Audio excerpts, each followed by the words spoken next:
ये है 9वें अध्याय का 5वां श्लोक। न च मत्स्थानि भूतानि न च मत्स्थानि भूतानि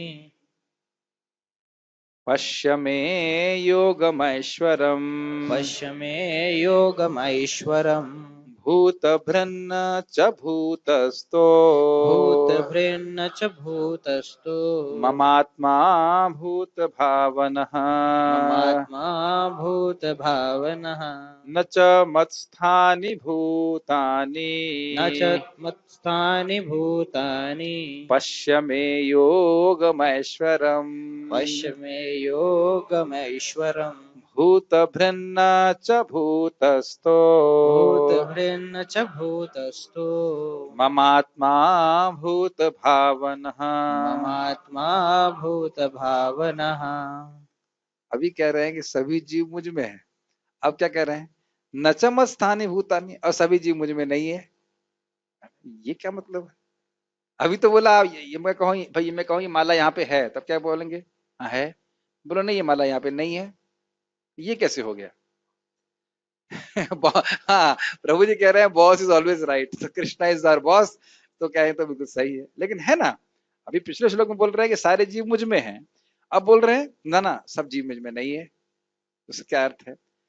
पहले वाला श्लोक की आपको टीका समझ में आ रही है? सारे जीव मुझ पे आश्रित है, इस प्रकार से वह मुझ में है और मैं उनमें नहीं हूं, अर्थात वह मैं उन पे आश्रित नहीं हूं। ये लाइन क्लियर हो रही है। अब उसके बाद हम टीका पढ़ेंगे तो समझ में आ जाएगा। पश्य में योगम ऐश्वरम। योग मतलब वह शक्ति जिसके द्वारा असंभव चीज भी संभव हो जाए। तो ये आप कहोगे ऐसा कैसे हो रहा है? तो ऐसा हो रहा है भगवान की अचिंत्य शक्ति के द्वारा। भूत भ्रन च भूतस्थो। भूत भृत मतलब मैं सभी जीवों का पालक हूं। मुझे इस पे हंसी आती है। मेरे इसमें भक्ति वृक्ष की किताब में यहाँ ये श्लोक था, तो भूत भृत की जगह लिखा था भूत प्रेत। मैं कहा ये भूत प्रेत ये क्या मतलब हुआ? फिर उसके बाद जब हमने वापस को करेक्ट किया तो समझे कहते भूत भृत। तो भूत भृत च भूतस्थो, मैं सभी जीवों का पालक हूँ। च भूतस्थो, और उस प्रकार से मैं इसमें स्थित हूँ। ममात्मा भूत भावना, मैं ही सभी सभी वस्तुओं का स्रोत हूँ। तथापि मेरे द्वारा उत्पन्न सारी वस्तुएं मुझ में स्थित नहीं रहती। अभी पहले मैं क्या बोला? मुझ में स्थित रहती। अभी कह रहे नहीं, फिर भी मेरे में नहीं रहती। जरा मेरे योग ऐश्वर्य को देखो। यद्यपि मैं समस्त जीवों का पालक, पालक मतलब, पालक मतलब हरी सब्जी नहीं। पालक वाली सब्जी जो खिचड़ी में पड़ती वो नहीं। पालक मतलब हाँ, पालन करने वाला, यस, भरता हूँ। इसमें बहुत अच्छा एक मुझे लगता है, अजगर करे न चाकरी, पंछी करे न काम, दास मलूक कह गए सबके दाता राम। बहुत अच्छा लग रहा है, बहुत अच्छा लगता है। अजगर कभी चाकरी नहीं करता, किसी की सेवा नहीं करता, पंछी कोई काम नहीं करता, सबकी रोटी भगवान दे रहे। मतलब ये बहुत गंभीर लाइन, बहुत मजेदार सी लगती है, बहुत गंभीर है। हर जीव को भगवान के द्वारा पालित होने का अधिकार है। हमारे पास ये अधिकार नहीं है कि हम उसके पालन पोषण में किसी भी तरह से हस्तक्षेप डालें। ये बहुत गलत होगा। अभी तो सहायता करना चाहिए, भगवान का माध्यम बनना चाहिए। कभी ईर्ष्या नहीं करनी चाहिए कि उसका पालन क्यों, वो मर जाए, ऐसा नहीं, मैं जीऊं वो मर जाए, ऐसा नहीं होना चाहिए। और सर्वत्र व्याप्त हूं, लेकिन मैं इस विराट अभिव्यक्ति का अंश नहीं हूं, मैं सृष्टि का कारण स्वरूप हूं। अभी समझ में आ जाएगा टीका क्या। गीता भूषण टीका। ये प्रश्न बड़ा अद्भुत है। परंतु संपूर्ण ब्रह्मांड का भार आप धारण करते हैं, तो इससे तो आप बहुत थक जाते होंगे। कोई प्रश्न ये करे भाई इतना आप वजन उठाए चल रहे हैं, तो निश्चित रूप से आप बहुत थक जाते होंगे, थक गए होंगे। प्रभुपाद जिसको अपनी टीका में लिखेंगे, एटलस का फोटो लगे लगते हैं कि अपने फोटो एटलस की साइकिल देखे हैं, उसे पीछे के लिखा हुआ है कि आदमी है वो पृथ्वी को उठाया, बड़ा ताकत लगाया करके, उसका सर झुका हुआ, गर्दन टेढ़ी हो गई अब। लेकिन इस प्रकार की धारणा भगवान के संबंध में नहीं होनी चाहिए कि भगवान को बड़ा कष्ट हो रहा है, कैसे पालन करेंगे, क्या होगा, ऐसा नहीं। जो उसका उत्तर दे रहे हैं भगवान, जो वस्तुएं मेरे द्वारा सृष्ट होती हैं वह मुझ में नहीं रहती हैं। जिस प्रकार के घट में जल रहता है, न च मत्स्थानि भूतानि, स्पष्ट है। जैसे कि आपकी बोतल में पानी है तो पानी बोतल को गीला कर देता है, लेकिन भगवान इस प्रकार से लिप्त नहीं होते यहाँ की वस्तुओं से। समझ में आया? भाई पानी लिप्त हो रहा है, पानी जो है जब बोतल में डालते हैं तो पानी छूता है ना बोतल को, लेकिन वस्तु में भगवान में रहने के बाद भी भगवान उस वस्तु से बिल्कुल निर्लिप्त रहते हैं। उसको आगे समझाएंगे भी, यथाकाशस्तु नित्यम इत्यादि। परंतु पिछले श्लोक में आपने कहा कि सारी वस्तुएं आप में ही स्थित हैं, और अब इस श्लोक में आप अपनी ही बात का खंडन करते हुए कह रहे हैं कि आपकी सब कुछ आप में नहीं है। मान लीजिए ये आर्गुमेंट हो, तो यह समझो कि यह मेरी अचिंत्य योग शक्ति है। ये अचिंत्य योग शक्ति मतलब भौतिक बुद्धि से हम समझ नहीं सकते। इसको एक बहुत सुंदर तरीके से महाराज समझाते हैं। ओके, आप लोग बीएमएस से पढ़े हैं, एक सेकंड के लिए बीएमएस का चिंतन कीजिए, आंखें बंद कीजिए। बिल्डिंग नहीं, जो लोग आईटी से पढ़े हैं सब लोग चिंतन कर सकते हैं, जहां से पढ़ के आए थे, कैसे था, किस हॉस्टल में आप गए, और कैसा वहां पे क्लासरूम्स हुआ करते थे, याद आ गया? ठीक। अब इस तरह से समझिए कि आपके मन में कुछ क्षणों के लिए आपका कॉलेज आ गया कि नहीं आ गया? आप उस कॉलेज में हैं, कॉलेज आप में है, मन में है। तो मन में भी इस प्रकार की शक्ति है, मन में भी इस प्रकार की शक्ति है कि आपके कॉलेज को आठ अटा लिया उसने, तो भगवान के पास इस प्रकार की अचिंत शक्ति है, तो कौन से आश्चर्य की बात। ऐसे महाराज समझाते हैं। समझ में आ रहा है बात? योग शब्द का अर्थ है वह साधन जिसके द्वारा कोई बहुत कठिन कार्य को संपादित किया जा सके। मतलब सामान्यतः असंभव है कि पानी के अंदर बोतल और बोतल के अंदर पानी हो, ऐसा नहीं हो सकता है, लेकिन भगवान के लिए संभव है। योग शब्द यहाँ भगवान के स्वरूप को इंगित करता है जो अचिंत शक्तियों से युक्त होता है, और उनमें से एक है उनकी सत्य संकल्पता शक्ति, अर्थात जो वो चाहते हैं वह बिना प्रयास के पूर्ण हो जाता है। मतलब बहुत सारी भगवान की शक्तियां हैं, और वो अगर उस तरह से चाहते हैं कि सब कुछ में वो रहें और फिर भी रहते हुए भी ना रहें, तो वह सब संभव हो जाता है उनकी शक्तियों के द्वारा। जैसे भगवान बड़े से बड़े हैं कि नहीं, और छोटे से छोटे हैं कि नहीं, तो ये दोनों से चीज एक साथ संभव कैसे हो सकती है? भाई कोई वस्तु या तो छोटे से छोटी हो या तो बड़े से बड़ी हो, एक साथ बड़ा सा बड़ी और छोटे से छोटी कैसे हो सकती? लेकिन ये भगवान की अचिंत्य शक्ति के द्वारा होता है, भगवान की इच्छा से सब कुछ हो जाता है। एक बहुत सुंदर बात महाराज बोला करते थे, जन्माष्टमी में जरूर बोलते थे कि किस प्रकार से भगवान कृष्ण वसुदेव जी के हृदय में आए। तो महाराज प्राय बोला करते थे कि भक्त लोग चाहते हैं कि भगवान हमारे हृदय में आ जाएं, आ जाएं, आ जाएं। तो भगवान कहते हैं भक्त चाहते हैं तो मैं आ जाता हूं। प्राविशाश प्राविशा अंशांशेना से करके एक श्लोक है, ऐसे करके आता है कि वसुदेव जी के हृदय में आ जाते हैं। कहते हैं भाई मेरा भक्त का मन मेरे को नहीं पकड़ रहा है, लेकिन मैं तो अपने भक्त के मन को पकड़ सकता हूँ। बहुत अच्छा बात बोल रहे थे महाराज। वैसे इसको अगर दूसरी तरह से कहें, बहुत सुंदर, पादम एकम न मुंचति धौतात्म पुरुष पादम एकम न मुंचति। जो आपने सुना था ना प्रविष्ट कर्ण धन्य वाला श्लोक, भगवान कथा के द्वारा कानों के माध्यम से हमारे हृदय में प्रवेश करते हैं और हमारे हृदय को शुद्ध करते हैं। और जब इस प्रकार से धौतात्मा, जिस प्रकार से जीव का हृदय शुद्ध हो जाता है, तो भगवान पादम एकम न मुंचति, भगवान एक क्षण के लिए भी अपने चरण कमलों को उस भक्त के हृदय से अलग नहीं रखते। जो खाली बोल रहा था कि भगवान के हृदय में आ जाए, भगवान की इच्छा हो जाए कि इस भक्त के हृदय में रहना है, तो फिर अपने आप व्यवस्था बना लेते हैं। जैसे हम इस रूम में प्रवचन करना चाहते थे तो अपनी व्यवस्था बना ली कि नहीं बना ली? सफाई करवा ली, पेंट करवा लिया, एसी भी रख लगा, जो भी है यार, भगवान भी आ गए। तो भगवान की इच्छा है, जो हमारी इच्छा थी तो हमने रूम साफ करके रह लिया। भाई अच्छे लोग हैं तो गंदे में तो रहेंगे नहीं। तो क्लास तब तक प्रारंभ नहीं हुई जब तक रूम ठीक नहीं हो गया, है कि नहीं? अब धमाधम क्लास चल रही है। उसी प्रकार से एक बार हृदय साफ हो गया, फिर भगवान बैठते हैं वहां पे बड़े आराम से। तो उसके लिए थोड़ा सा प्रयत्न मेहनत करनी पड़ी ना सफाई करने के लिए। एक बार सफाई करके हृदय में हमारा शुद्ध हो जाएगा तो भगवान कभी नहीं जाएंगे। क्या स्थिति होगी सोचिए, कभी नहीं हृदय से भगवान जाएंगे। खैर एक बात हम सत्य संकल्पता बोल रहे थे, वापस आ जाते हैं। भगवान अब इस विषय को स्पष्ट करते हैं।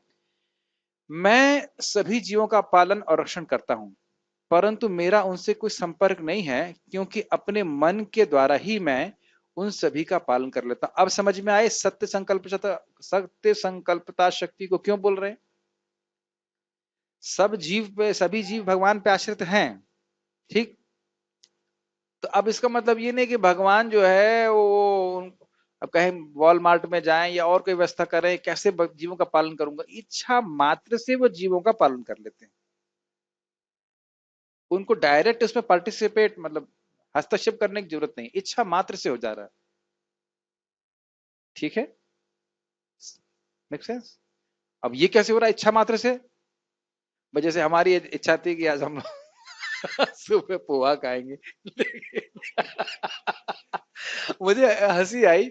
मैं और एक भक्त कल थोड़ा सा विवाद चल रहा था कि कल आज पोहा बनेगा कि खिचड़ी बनेगी। ठीक है, तो पोहा तो नहीं बना, लेकिन हम लोग आज खिचड़ी ही खाए। हमने कहा देखो किसका संकल्प मतलब स्ट्रांग हुआ। ऐसे कह रही थी विनोद की बात, लेकिन बात यह है कि हम लोग सत्य संकल्प नहीं है। महाराज में बड़ा विनोद करते हैं, कभी कभी लोग बोलते हैं हाँ साहब हो जाएगा, बाद में नहीं हो पाता तो कहते सॉरी सॉरी नहीं हो पाया, नहीं कर पाए। ये हमें स्वीकार करना चाहिए, इसमें कोई हंसी की मतलब इसमें कोई दुख की बात नहीं है। हम लोग सत्य संकल्प नहीं है। एक प्रकार से हम लोग सत्य संकल्प हो सकते हैं, भगवान हमें आपका भक्त बनना है, क्योंकि भगवान का भी यही संकल्प है कि ये लड़का भक्त बन जाए, है ना भगवान का संकल्प।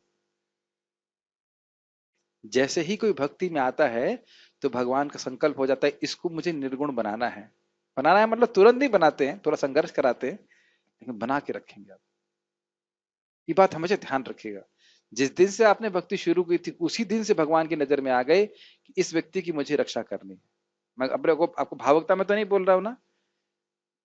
मदियो अयम सर्वथा मद रक्षणी वयम, यही हम इस अध्याय में पढ़ने वाले। एक बहुत सुंदर इसमें आएगा श्लोक, कौन्तेय प्रति जाने ही न में भक्त प्रणश्यति। एक भक्त इस बात को बोलते हैं कि हे गोविंद, ये आपकी बात सुन सुन करके मैं जीवन प्राण धारण कर रहा हूं, कि आपके भक्त का कभी नाश नहीं होता। ये बात सोच सोच करके मैं अपने जीवन को धारण किया हूं, यही आशा करके मैं इसी बात को स्मरण रख करके मैं जी रहा हूं। समझ रहे हैं मेरी बात? बहुत अच्छा, ये भक्ति रसामृत सिंधु में रूप गोस्वामी उद्धृत करते हैं। संस्कृत्य प्राणान् संधारयामि थोड़ा अहम्। जोर से बोलिए, बहुत तेज बोल रहे हैं आप। इति संस्कृत्य प्राणान् संधारयामि अहम्। इति संस्मृत्य संस्मृत्य प्राणान् प्राणान संधारयामि संधारयामि अहम। अहम्। समझ रहे हैं ना? यही स्मरण कर करके भगवान की बात, जो कुछ भी हो भगवान आपका भक्त का नाश नहीं होता, भक्तों की रक्षा करते हैं, है ना। कभी कभी घबराहट होती ये हो जाएगा तो क्या हो जाएगा, जो भी है भगवान हमारे भक्तों की रक्षा करते हैं। तो आप समझ पा रहे हैं ये बात क्यों बोली सत्य संकल्पता की? भगवान की योग शक्ति अचिंत्य है, उनको व्यक्तिगत रूप से उसमें हस्तक्षेप नहीं करना पड़ता, वो इच्छा मात्र सबका पालन कर लेते। ठीक, पढ़िए, पढ़ रहा हूं। अपनी अद्भुत योग शक्ति अर्थात सत्य संकल्प शक्ति के द्वारा मैं उनका पालन और रक्षण करता हूं। मुझे इसके लिए अपने शरीर के द्वारा कार्य नहीं करना होता है। अब समझ में आ रहा है? जीव भगवान पे आश्रित हैं, तो उस दृष्टि से भगवान में हैं, पॉइंट नंबर 1। लेकिन क्योंकि भगवान उनका पालन अपनी सत्य संकल्पता शक्ति से ही कर लेते हैं, उन्हें कुछ उसके लिए व्यक्तिगत रूप से हस्तक्षेप नहीं करना पड़ता, इसलिए वो मुझ में नहीं भी हैं। फिर से रिपीट करो, समझ में आया? पिछले श्लोक में बोला गया कि सभी जीव भगवान में हैं, ठीक। क्यों? क्योंकि उनकी सत्ता भगवान पे आधारित है। इतनी बात क्लियर? इस श्लोक में बोल रहे हैं कि कोई भी जीव मुझ में नहीं है। क्यों? क्योंकि भगवान को व्यक्तिगत रूप से किसी जीव का पालन करने के लिए हस्तक्षेप नहीं करना पड़ता, वो इच्छा मात्र से उसका पालन कर लेते हैं। लेकिन सभी कुछ भगवान की इच्छा पे आधारित है कि नहीं? तो इसलिए सब कुछ होते हुए भी भगवान में नहीं है। आज समझ में आ रहा है या बहुत कठिन हो रहा है? या प्रोसेसर जो होता है शुड बी क्या कहते हैं, हाँ, क्या कहते हैं आता है इसमें, should the app be closed or forced closed? Wait, should I wait or force close? वैसे मेरे ख्याल से टीका इतना सुंदर है कि एकदम स्पष्ट हो रहा है, नहीं समझ में? चलो अभी हम क्विज करते हैं। क्विज नहीं करें? समझाइए कि किस प्रकार से सभी जीव भगवान में हैं। हमारे बीच में सुमधुर प्रभु समझाएंगे। सभी जीव भगवान में हैं, किस प्रकार से समझे? ऑन कर लीजिए। कि सब जीव भगवान पे आश्रित है। Very good. पीताम्बर प्रभु ये बताइए कि किस प्रकार से सभी जीव भगवान में नहीं हैं? जीव समझ रहे हैं कौन है जीव? हाँ हाँ जी, यस। नहीं समझ में आ रहा? और किसी को समझ में आ रहा है? ओके, मोहित प्रभु बताइए। भगवान कोई जीव पे आश्रित नहीं है। नहीं नहीं नहीं नहीं। तो भगवान अपनी इच्छा से तो क्या मतलब, क्या है? मल्टीपल चॉइस चला रहे हो, ये नहीं तो वो नहीं तो ये, ऐसा तो ना होता है। तो कवाजी तो ना कर रहे हैं, मैं इसीलिए रुक गया यहाँ की बात समझ में आ रही है। ये पहली बात, फिर से पहले एक चीज पकड़ लीजिए, सभी जीव भगवान में हैं। क्या बताया था अभी प्रभु जी ने, क्या बताया समुद्र प्रभु ने? तो अभी बताया कि सबका पालन भगवान कर रहे हैं। हाँ, मतलब सब जीव भगवान पे आश्रित हैं, इसलिए सब जीव भगवान में हैं। ये स्पष्ट समझ में आ गया? हाँ। देखो ये सब चीज आपसे लोग पूछेंगे आगे, इसलिए समझिए इसको, बात को। नहीं तो आप ऐसा लगेगा कि अगर आप सही से समझा नहीं पाएंगे तो लगेगा भगवान ऐसे ही है, मतलब जानते नहीं कुछ, और भगवान भी ऐसे ही उल्टा सीधा बोल देते हैं, घुमा घुमा रहे हैं भक्तों को। अच्छा, भगवान में सभी जीव नहीं है, इसका क्या अर्थ है? भगवान की सत्ता यहाँ से आश्रित है। माइक पे बताइए। सभी जीव भगवान पे आश्रित नहीं है, इसका मतलब ये बोला मैंने? आपका उत्तर मैं बोल रहा हूं कि सभी जीव, पहले सभी जीव भगवान में हैं, इसका अर्थ है वो सब पे आश्रित, भगवान पे सब आश्रित हैं। ये समझ में आ गया? हाँ। अब सभी जीव भगवान में नहीं है, इसका अर्थ क्या है? इसका अर्थ यह है कि भगवान को व्यक्तिगत रूप से हस्तक्षेप नहीं करना पड़ता। हस्तक्षेप मीन्स इंटरफेयर नहीं करना पड़ता है उनका पालन पोषण करने के लिए। अपनी सत्य संकल्पता, सत्य संकल्पता मतलब जो इच्छा करते हो पूरी हो इच्छा जाती है। इच्छा मतलब जो इच्छा करते हैं वो अपने आप हो जाता है, उन्हें कुछ करना नहीं पड़ता, अपनी शक्तियों के द्वारा ही पालन करा लेते हैं, उनको व्यक्तिगत रूप से हस्तक्षेप नहीं करना पड़ता, इसलिए उस दृष्टि से जीव उनमें नहीं है।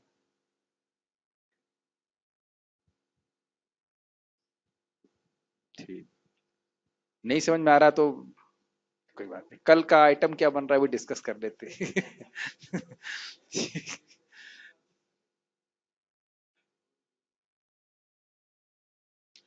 अच्छा, एक छोटा सा क्रूड एग्जांपल, जैसे मैं यहाँ का इंचार्ज हूं तथाकथित सो कॉल्ड, अगर सुबह आप लोग के लिए ब्रेकफास्ट करणामृत प्रभु बनाते हैं तो क्या मेरा उसमें हाथ होता है या नहीं होता है? अगर मैं कहूं कि भाई नहीं बनेगा तो प्रभु जी बनाएंगे? नहीं बनाएंगे। क्या मैंने उसमें कुछ नमक मसाला डाला? नहीं डाला। क्यों भाई, मैं कुछ आगे हेल्प करता हूं? नहीं करता। तो व्यक्तिगत रूप से मैं इसमें हस्तक्षेप कर रहा हूं क्या? नहीं। लेकिन अगर मैं आज्ञा नहीं दूं, मुझे लग रहा है भक्त लोग बड़े सूख रहे हैं सब, कुछ तो थोड़ा बढ़िया प्रसाद मिल जाएगा तो खुश हो जाएंगे। तो यहाँ पे भी हम देखते हैं कि हम कुछ कुछ शक्ति हमारे पास रहती है, इच्छा मात्र से हम कुछ कार्य करा लेते हैं। अनुपम कृष्ण प्रभु को दीजिए। प्रभु जी, गो अर्क जो हम बनाते हैं उसमें कितना टेम्परेचर होना चाहिए जिसपे वो उबले ठीक से? More than 100 degree. 100 degree Celsius ज्यादा। कितनी देर आप वहां पे खड़े रह के उसमें उबलवाते हैं? अब समझ में आ गया? हम तो नहीं खड़े रहते। हाँ, तो गुरु जी नहीं खड़े रहते, प्रभु जी नहीं खड़े रहते, लेकिन आपकी इच्छा के बिना वो नहीं हो सकता। आपने इच्छा करी कि 20 तारीख से फिर से शुरू होगा, तो बाकी सारी आपकी एनर्जी काम कर रही कि नहीं कर रही? Now you understand? थोड़ा थोड़ा गुण हमारे पास भी हर किसी के पास रहता है। प्राइम मिनिस्टर ने बोल दिया लॉकडाउन रहेगा, आपका रूम लॉक करने के लिए आए वो? बताइए, लॉक सब जगह वो दीपक जलेंगे, सब लोग दीपक जला रहे हैं, अब आपके वो माचिस लेके घूम रहे हैं वो, तो अपनी आज्ञा के द्वारा वो हर जगह व्याप्त है कि नहीं? ये तो क्रूड एग्जाम्पल दिया जा रहा है, लेकिन ऐसा नहीं कि अब हर घर में जाके प्राइम मिनिस्टर बैठा है। अब तो समझ में आ गया होगा। ठीक, नोट, मैं सभी में हूं और सब कुछ मुझ में है, परंतु साथ ही मैं किसी में नहीं हूं और मेरे अंदर कुछ नहीं है, क्योंकि मैं सभी का पालक और नियामक हूं, परंतु किसी भी वस्तु से बाहर या भीतर से मेरा संपर्क नहीं है, यह सब मेरी इच्छा मात्र से हो रहा है। सब समराइज करते हैं। ठीक, श्रुति इस तथ्य को पुष्ट करती है, एतस्य वा अक्षरस्य प्रशासने गार्गी सूर्या चंद्रम असौ विधृतौ तिष्ठत, एतस्य वा अक्षरस्य प्रशासने गार्गी द्याव आपृथिव्यौ विधृते तिष्ठतः। उन अक्षर भगवान की आज्ञा, अक्षर मतलब अव्यय, भगवान की आज्ञा के कारण ही हे गार्गी सूर्य और चंद्रमा अपने स्थान पर रहते हैं।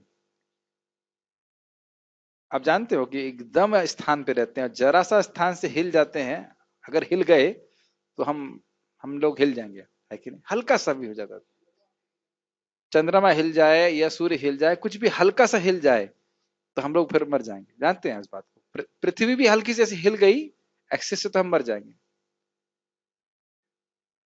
अरे भाई, जो समझ में आ जाए उस तरह से समझाने की बात हो रही है। अगर मान लीजिए हवा ना चले, पानी ना मिले, जो भी व्यवस्था से समझ लीजिए, साइंटिस्ट के एंगल से सोचिए, कैसे भी सोचिए, जैसे भी सोचिए, लेकिन पॉइंट ये है कि सब कुछ भगवान की शक्ति पे आधारित। उन अक्षर भगवान की आज्ञा से ही स्वर्ग और पृथ्वी अपने स्थान पर रहते हैं। बृहत अरण्यक उपनिषद। यद्यपि समझ में आ रहा है ना, सब कुछ भगवान की शक्ति से हो रहा है।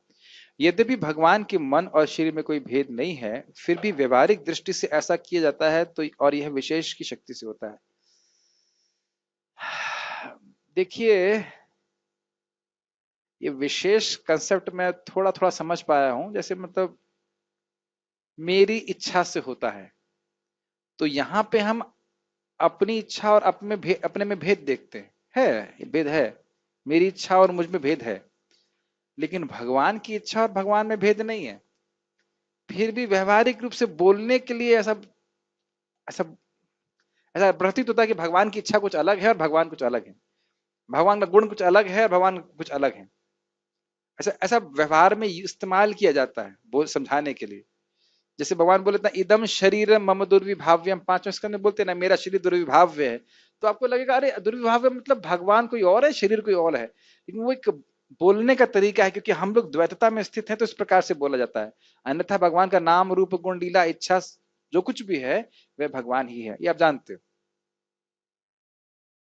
ठीक, तात्पर्य पढ़िए हमारे बीच में आए हुए चेन्नई से शास्त्री जी। तात्पर्य, भगवान का कथन है कि सब कुछ उन्हीं पर आश्रित है, मत स्थानी सर्वभूतानि। इसका अन्य अर्थ नहीं लगाना चाहिए।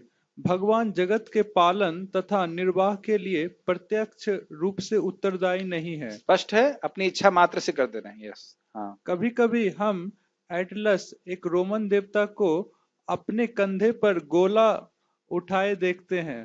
वह अत्यंत थका लगता है और इस विशाल पृथ्वी लोक को धारण किए रहता है। अब देखिए, क्या भगवान केवल पृथ्वी को धारण किए हैं? अब ये सोचिए कि जो शेषनाग हैं वो इतने बड़े हैं कि पूरा ब्रह्मांड उनके फन पे कैसा है, जैसे कि एक मस्टर्ड का सीड, मस्टर्ड सीड मतलब सरसों का दाना। इस पे एक चैतन्य महाप्रभु बड़ा अच्छा बोलते हैं, जब वसुदेव दत्त जी ने प्रार्थना की सारे ब्रह्मांड के जीवों को आप भगवान के पास ले जाइए बिना भजन के, तो कहते हैं क्या चिंता कर रहे हो, अगर किसी के पास करोड़ों कामधेनु गाय हो, उसकी एक बकरी मर जाए तो क्या फर्क पड़ता है।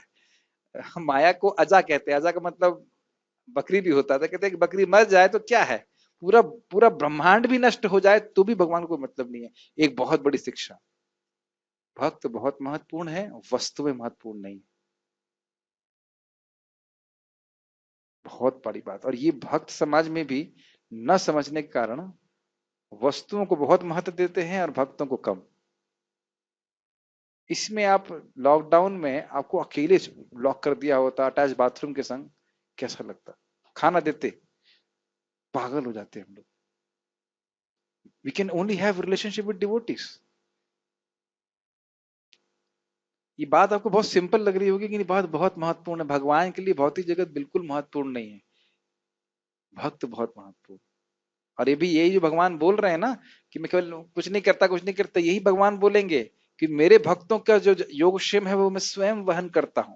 वहां चेंज हो जाएगा ये बात, स्वयं लेके आता हूं सारी व्यवस्था में। और मैं भी आश्चर्य करता हूं बहुत सारे भक्तों को, इवन गृहस्थ भक्तों देखता हूं जो लोग डिवोटी हैं, नौकरी भी नहीं करते और उनका मेंटेनेंस चल रहा है फर्स्ट क्लास। तो भगवान व्यवस्था करते। बढ़िया। हमें किसी ऐसे चित्र को मन में नहीं लाना चाहिए जिसमें कृष्ण का इस सृजित ब्रह्मांड को धारण किए हुए हो। उनका कहना है कि यद्यपि सारी वस्तुएं उन पर टिकी है, किंतु वे पृथक रहते हैं। सारे लोग अंतरिक्ष में तैर रहे हैं और यह अंतरिक्ष परमेश्वर की शक्ति है, किंतु वे अंतरिक्ष से भिन्न है, वे पृथक स्थित है। एक और अर्थ में समझिए कि जो भगवान का स्वरूप है वो कैसा है? सच्चिदानंद, चिदानंद स्वरूप है। वो कभी, इनका स्वरूप इस प्रकार से माइक नहीं है, जड़ नहीं है, वो बिल्कुल अलग है उनकी स्थिति से। ये भी कर समझना चाहिए। यस। अतः भगवान कहते हैं, यद्यपि ये सब रचित पदार्थ मेरी अचिंत शक्ति पर टिकी है, किंतु टिके हैं, किंतु भगवान के रूप में मैं उनसे पृथक हूं। यह भगवान का अचिंत ऐश्वर्य है। अचिंत तो समझ में आ रहा है ना? अचिंत मतलब केवल इच्छा मात्र से कैसे कर रहे हैं हमको नहीं पता। भगवान के संबंध में जीव को समझिए कहते हैं, यदि कोई न स्वीकार करे कि उनके पास अचिंत शक्ति है तो भगवान को कभी नहीं समझ सकता। नाम से कैसे भगवान भिन्न है भाई हमको पता नहीं, अचिंत तत्व है वो, लेकिन है इस प्रकार से। पढ़िए। वैदिक कोश निरुक्ति में कहा गया है, युञ्जते नेन दुर्घटेषु कार्येषु।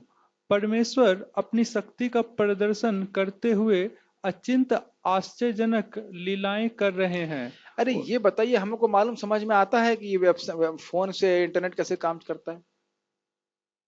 कभी दिमाग लगाते हैं इसके ऊपर? हाँ, कभी नहीं लगाते। चलिए, लगा भी ले तो समझ में भी नहीं आता है। तो क्या हम इसका उपयोग नहीं करते? क्या हर चीज को हम समझ के ही उपयोग करते? क्यों भाई? हर चीज क्या हम समझ के ही उपयोग करते हैं? स्पीकर कैसे चल रहा है? राम जाने। ठीक है, राम तो सब जानते। तो उसी प्रकार से भगवान के विग्रह के द्वारा हमारा भोग भगवान स्वीकार करते हैं, नाम के रूप में हम आते हैं हमारे जीव पे। इसका हम लाभ उठाएं ना, ये जानने की क्या जरूरत है कैसे कार्य करता है? शास्त्र में है, भगवान के हिसाब से चलता है। यस। उनका व्यक्तित्व विभिन्न शक्तियों से पूर्ण है और उनका संकल्प स्वयं एक तथ्य है। समझ में आया? सत्य संकल्पता। यस।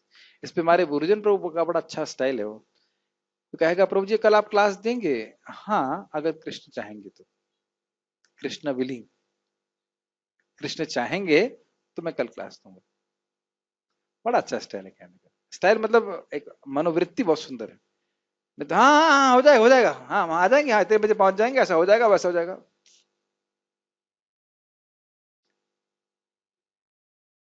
एक भक्त दूसरे भक्त को बोल लेते, 9:30 का 9:31 नहीं होना चाहिए, लेकिन 9:30 पे प्रभु जी प्रसाद पा रहे थे अपना आराम से। और ये नहीं सोच पा रहे कि नहीं, कल मैंने बोला था 9:30 का 9:31 नहीं होना चाहिए। और ये हर किसी के जीवन में होता है, हर किसी के जीवन में होता है। तो हम उससे थोड़ा नम्र बनते हैं कि हमारी संकल्पता शक्ति सत्य संकल्प नहीं है। मुझे बहुत हंसी आई थी, हमारे बहुत सीनियर डिवोटी ने हेड ऑफ डिपार्टमेंट मीटिंग बुलाई और डांट लगाया। मैं बताया था ना आपको, सारे हेड ऑफ डिपार्टमेंट को कल मंगल आरती आना है, क्या कर रहे हो तुम लोग? अगले दिन वही नहीं आ पाए, उनका अलार्म भी नहीं बजा। और उसी दिन उनको भागवतम क्लास देनी थी, तो उस पब्लिक में बोले, देखो सबको बुला मैंने मंगल आरती के लिए और मैं खुद ही नहीं आ पाया। तो इस प्रकार से हम लोग, कोई व्यक्ति सत्य संकल्प नहीं, सब भगवान के पर आश्रित। यस। और इसीलिए कभी आप विचलित मत होइए अगर आपके संकल्प पूरे नहीं होते तो। समझ में आया? अपने संकल्प हमारे पूरे हो जाएं, उसके लिए हम पूरी तरह से भगवान पे आश्रित हैं। देखो उस दिन कितना हुआ, 2 बार हमारे प्रभु जी ने बढ़िया प्रसाद बनाया, 2 टाइम सांभर का संघर्ष हुआ। हमने सोचा सांभर सुबह रखेंगे और दोपहर में खाएंगे। एक बार खराब हो गया और बाकी सबने खा लिया, हमारे पास पहुंचा तो खराब हो गया। अगले दिन जब रखने लगे तो किसी ने जला दिया। तो अब देख लीजिए संकल्प क्या होता है, हम ये करेंगे, हम वो करेंगे, लेकिन तेरे मन कुछ और है और करता के कुछ और, भगवान कुछ और चाहते हैं। तो उसमें क्रोधित होने की जरूरत नहीं, भगवान की यही इच्छा। अगर इस प्रकार का हमारा जीवन हो जाए तो हम बड़े खुशी रहेंगे, isn't it? क्योंकि बहुत सारे संकल्प हमारे पूरे नहीं होते। पढ़िए। भगवान को इसी रूप में समझना चाहिए। हम कोई काम करना चाहते हैं तो अनेक विघ्न आते हैं और कभी कभी हम जो चाहते हैं वह नहीं कर पाते। यही बात किंतु हम बोल रहे थे। यस, किंतु जब कृष्ण कोई कार्य करना चाहते हैं तो सब कुछ इतनी पूर्णता से संपन्न हो जाता है कि कोई सोच नहीं पाता कि यह सब कैसे हुआ। भगवान इसी तथ्य को समझाते हैं, यद्यपि वे समस्त सृष्टि के पालन तथा धारण करता है किंतु वे इस सृष्टि का स्पर्श नहीं करते। मैं समझता हूँ अभी क्लियर होगा। हम अपनी इच्छा मात्र से पालन कर रहे हैं। यस, पढ़िए। केवल उनकी परम इच्छा से प्रत्येक वस्तु सृजन, धारण, पालन एवं संहार होता है। उनके मन और स्वयं उनमें कोई भेद नहीं है, जैसा हमारे भौतिक मन में और स्वयं हम में भेद होता है, क्योंकि वे परमात्मा हैं। साथ ही वे प्रत्येक अब वस्तु एक में ही चीज देखिए, अगर आप नोट कर पा रहे हैं, एक एक लाइन प्रभुपाद जी कमेंट्री से लिए हैं, और वो क्यों ले रहे हैं आप लोगों को समझ में आ रहा है या मुझे समझाने की जरूरत है? देखिए, जब बोल रहे हैं भगवान अपने संकल्प से पालन कर रहे हैं, तो यह नहीं सोचना चाहिए कि संकल्प उनसे अलग है, वो भगवान ही है।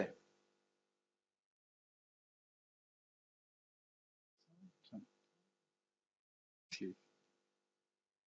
साथ ही वे बहुत सुंदर बात मेरे मन में याद आ रही थी कि खुद से याद आ रहा था कि कैसे भी भगवान का संकल्प कीजिए, संपर्क कीजिए, चाहे नाम के द्वारा, चाहे रूप के द्वारा, चाहे उनके गुणों के चर्चा के द्वारा, आप भगवान का ही संपर्क कर रहे हैं विभिन्न रूप से, और हमारा जीवन सफल है। पढ़िए।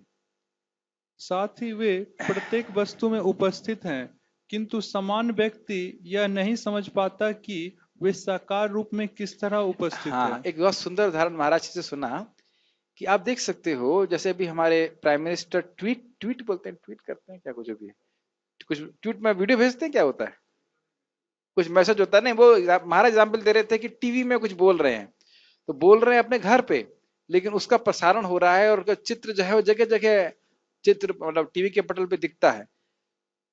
तो आप क्या सुनते हो? हाँ, हमने प्राइम मिनिस्टर से सुना था। तो प्राइम मिनिस्टर के घर गए थे तुम? तुम्हारे घर आए थे वो? हम बोलते हैं ना टीवी, हाँ देखा हमने।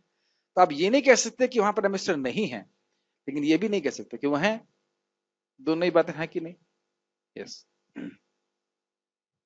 वे भौतिक जगत से भिन्न हैं, तो भी प्रत्येक वस्तु उन्हीं पर आश्रित है।